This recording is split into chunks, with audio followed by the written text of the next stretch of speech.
അല്ല, ഇത് ചർച്ച ചെയ്ത് ഡൈല്യൂട്ട് ചെയ്യാം എന്നൊരാഗ്രഹം അവർക്ക് കാണും. ഞങ്ങളിന്ന് അതിന് നിന്ന് കൊടുത്തിട്ടില്ല. കേരളം മുഴുവൻ ചർച്ച ചെയ്യുന്ന വിഷയമാണ്. ലോകം മുഴുവൻ ചർച്ച ചെയ്യുന്ന വിഷയമാണ്. പകൽ പോലെ വ്യക്തമാണ്. അതിൽ ചർച്ചക്കൊന്നും യാതൊരു പ്രസക്തിയില്ല. ചർച്ച ചെയ്ത് എല്ലാ അടിയന്തര പ്രമേയം പോലെ ഇത് കൊടുത്ത് ഡൈല്യൂട്ട് ചെയ്ത് കളയാം എന്ന ഒരാഗ്രഹം അവർക്ക് കാണും. അതിന് യാതൊരു പ്രസക്തിയില്ല.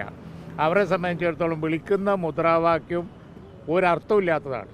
സോണിയാഗാന്ധിയുടെ പേര് പറഞ്ഞ് മുദ്രാവാക്യം വിളിക്കും. ഇവിടെ എല്ലാവർക്കും അറിയുന്നതല്ലേ ഇതിനൊക്കെ ഉത്തരവാദികൾ ആരാന്നുള്ളത്, ജയിലിൽ കിടക്കുന്ന ആരാന്നുള്ളത് എല്ലാവർക്കും അറിയാം. അതുപോലെ തന്നെ ഇനിയിപ്പോൾ ക്വസ്റ്റ്യൻ ചെയ്യാൻ പോകുന്നത് ആരൊക്കെയാണെന്ന് അതും എല്ലാവർക്കും അറിയാം. അപ്പോൾ അതുകൊണ്ട് നടപടിയാണ് പ്രതിപക്ഷം ആവശ്യപ്പെടുന്നത്. ആ നടപടി അതിൽ റിമോട്ട് കൺട്രോൾ ഉണ്ട് എന്ന ഡൗട്ട് വന്നിരിക്കുന്നു. അതിനെതിരായിട്ടാണ് ഞങ്ങളുടെ പ്രക്ഷോഭം. യഥാർത്ഥ ഉത്തരവാദികൾ ആര്?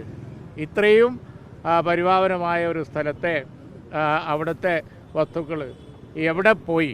അതിനെ സംബന്ധിച്ച് കേരളീയർക്ക്, ലോകത്തിന് വേണ്ടത്, അവിടെ വിശ്വസിക്കുന്ന ആളുകൾക്ക് വേണ്ടത് ഉത്തരാണ്, അല്ലാതെ ചർച്ച ചെയ്ത് ഡൈല്യൂട്ട് ചെയ്യലല്ല. അതുകൊണ്ട് തന്നെയാണ് ഞങ്ങൾ ഇന്ന് ഈ രീതിയിൽ വന്നത്. അത് അവരുടെ ആഗ്രഹം. ഡൈല്യൂട്ട് ആവൂല, അവർക്ക് അതിനൊരു ആഗ്രഹം നടക്കൂല.